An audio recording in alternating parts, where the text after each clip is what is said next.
Septième idée reçue, Charles-René Tandé, à la retraite, les revenus du dirigeant, ils vont fondre comme neige au soleil. C'est-à-dire qu'il va subir une perte de revenus qui sera très très conséquente. Alors, oui et non.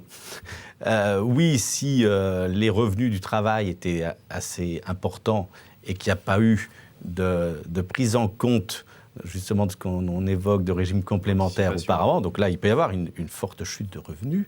Non, si finalement les revenus du travail étaient d'un niveau, on va dire, pas très élevé, et qu'il y a eu en plus constitution de régimes complémentaires type Madelin pour les indépendants.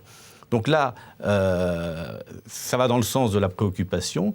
C'est en amont qu'on doit se préoccuper de la retraite. Et si on veut éviter cette chute, qui pourrait arriver, eh bien on met en place tous les outils.